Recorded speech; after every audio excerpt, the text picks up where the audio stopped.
आकाशवाणी मध्य प्रदेश से प्रस्तुत हैं प्रादेशिक समाचार।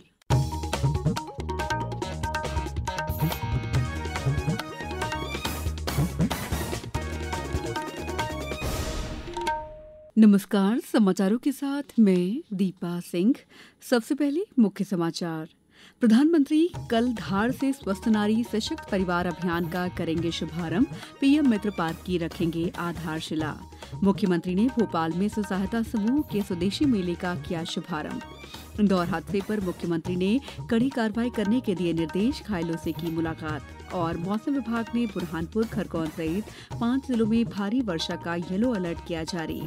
अब समाचार विस्तार से। प्रधानमंत्री नरेंद्र मोदी कल धार जिले के ग्राम भौसौला आएंगे। प्रधानमंत्री श्री मोदी स्वस्थ नारी सशक्त परिवार, राष्ट्रीय पोषण माह अभियान और आदि सेवा पर्व का शुभारंभ करेंगे। साथ ही देश के पहले पीएम मित्र पार्क का शिलान्यास करेंगे। प्रधानमंत्री श्री मोदी द्वारा शिलान्यास किए जा रहे पीएम मित्र पार्क का सबसे बड़ा लाभ प्रदेश के कपास उत्पादकों को मिलेगा। लगभग 2158 एकड़ में विकसित होने वाला पीएम मित्र पार्क विश्व स्तरीय सुविधाओं से सुसज्जित होगा। अब तक इसमें 23,146 करोड़ रुपए के निवेश प्रस्ताव विभिन्न कंपनियों से प्राप्त हो चुके हैं।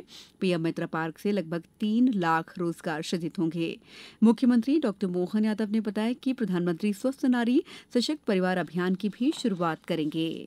धार के पास बदनावर तहसील में बड़ा इंडस्ट्रियल पार्क पीएम मित्र पार्क बनाने की जो हमारी अपनी योजना है, कल माननीय प्रधानमंत्री जी उसका भूमि पूजन करने आ रहे हैं। इस अवसर पर स्वस्थ नारी सशक्त परिवार और पोषण अभियान की भी वो शुभारंभ करेंगे।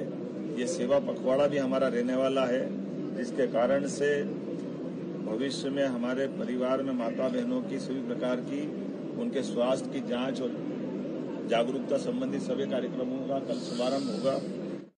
केंद्रीय संस्कृति और पर्यटन मंत्री गजेंद्र सिंह ने बताया है कि प्रधानमंत्री नरेंद्र मोदी को मिले 1300 से ज्यादा उपहारों की आज से ऑनलाइन नीलामी की जाएगी। नई दिल्ली में प्रधानमंत्री स्मृति चिन्हों की ई नीलामी के 7वें संस्करण को संबोधित करते हुए उन्होंने कहा कि नीलाम की जाने वाली वस्तुओं में पेंटिंग, कलाकृतियां, मूर्तियां, देवी देवताओं की मूर्तियां और कुछ खेल सामग्री शामिल है। उन्होंने बताया कि इस नीलामी से प्राप्त धन को नमामि गंगे मिशन जैसी सरकारी पहलों में निवेश किया जाएगा। इस नीलामी के पिछले संस्करण से सरकार को 50 करोड़ रुपए से ज्यादा की कमाई हुई थी। मुख्यमंत्री डॉक्टर मोहन यादव ने आज भोपाल हाट में लगा स्व सहायता समूहों का स्वदेशी मेला स्वदेशी व्यंजनों के संग इन गतिविधियों की शुरुआत की। मेले में 40 स्व सहायता समूह भाग ले रहे हैं। इससे लगभग 3600 से अधिक परिवार लाभान्वित होंगे। आगामी 30 त्योहारों को ध्यान में रखते हुए ये स्वदेशी मेला महत्वपूर्ण है। इससे भोपालवासी स्वदेशी उत्पादों की आत्मीयता का अनुभव ले सकेंगे। प्रधानमंत्री नरेंद्र मोदी के नेतृत्व में सेवा और सुशासन मंत्र से अभिप्रेरित सरकार प्रगति और परिवर्तन के लिए लगातार काम कर रही है। विशेष श्रृंखला सेवा पर्व में आज भारत को वैश्विक जलवायु क्षेत्र में अग्रणी बनाने के नरेंद्र मोदी सरकार के प्रयासों का उल्लेख किया जा रहा है।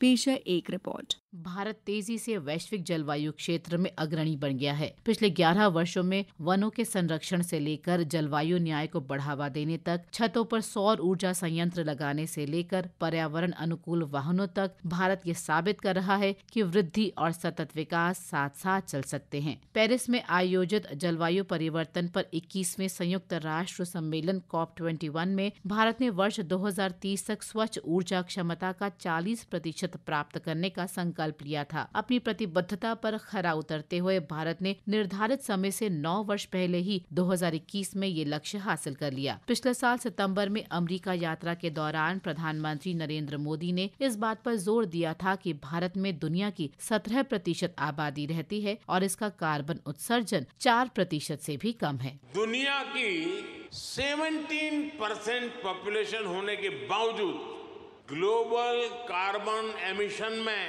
भारत की हिस्सेदारी सिर्फ 4% है। देश ने वैश्विक लाइफ आंदोलन यानी पर्यावरण के लिए जीवन शैली भी शुरू किया, जो दैनिक जीवन में सरल और टिकाऊ विकल्पों को अपनाने का आह्वान है। ऑस्ट्रेलियाई समाज सेवी डॉक्टर एंड्रयू फॉरेस्ट ने जलवायु परिवर्तन को लेकर आवाज मुखर करने के लिए प्रधानमंत्री नरेंद्र मोदी की प्रशंसा भी की।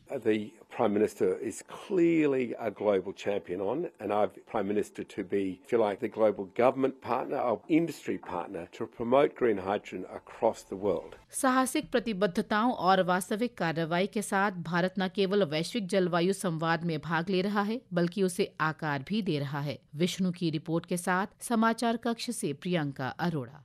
कल से शुरू हो रहे सेवा पखवाड़े के तहत प्रदेश में कई कार्यक्रमों का आयोजन किया जाएगा। राष्ट्रपिता महात्मा गांधी की जयंती 2 अक्टूबर तक चलने वाले अभियान में रक्तदान शिविर और मैराथन जैसे कई कार्यक्रम होंगे। जबलपुर कलेक्टर राघवेंद्र सिंह ने सेवा पखवाड़े के तहत 21 सितंबर को 6 किलोमीटर की नमो मैराथन रेस के आयोजन पर कहा कि ये मैराथन फिट इंडिया अभियान को मजबूत करेगी। इसी तरह नीमच में अभियान के शुभारंभ कार्यक्रम का सभी स्वास्थ्य संस्थाओं आंगनबाड़ी केंद्रों में सीधा प्रसारण किया जाएगा। इंदौर में कल शाम हुए ट्रक हादसे पर मुख्यमंत्री डॉक्टर मोहन यादव ने जिम्मेदार अधिकारियों पर कड़ी कार्रवाई करने के निर्देश दिए हैं। आज इंदौर में घायलों और पीड़ित परिवारों से मुख्यमंत्री ने मुलाकात की। उन्होंने पुलिस उपायुक्त यातायात को हटाने और जिम्मेदार पुलिस कर्मियों को निलंबित करने को कहा है। मुख्यमंत्री डॉक्टर यादव ने मृतक के परिजनों को 4-4 लाख रुपए की सहायता, घायलों को 1 लाख रुपए की आर्थिक सहायता देने और घायलों के इलाज का खर्चा सरकार द्वारा वहन करने की घोषणा की है।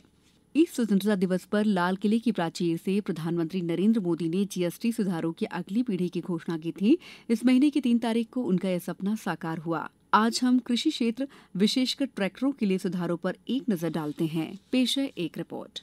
नई जीएसटी सुधारों के अंतर्गत सरकार ने कृषि क्षेत्र में कर की कटौती से किसानों को बड़ी राहत प्रदान की है। ट्रैक्टरों पर कर की दर 12% से घटाकर 5% कर दी गई है। टायर ट्यूब, हाइड्रोलिक पंप जैसे ट्रैक्टर के कलपुर्जों पर भी जीएसटी दर को 18% से घटाकर 5% कर दिया गया है। इसके अलावा कुछ अन्य जरूरी सामान जैसे विशेष जैव कीटनाशक, सूक्ष्म पोषक तत्व, ड्रिप सिंचाई प्रणाली, स्प्रिंकलर और खेती कटाई तथा मड़ाई की मशीनों पर भी जीएसटी 12% से घटाकर 5% कर दिया गया है। नई टैक्स दरें इस महीने की 22 तारीख से लागू होंगी। सकलेन अख्तर के साथ नीतिका गुप्ता, आकाशवाणी समाचार, नई दिल्ली।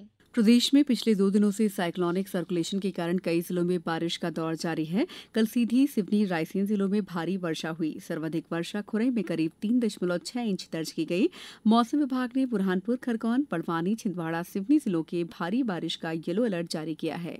इस बुलेटिन में बस इतना ही। अगला बुलेटिन कल सुबह 7:10 पर। दीजिए इजाजत। नमस्कार।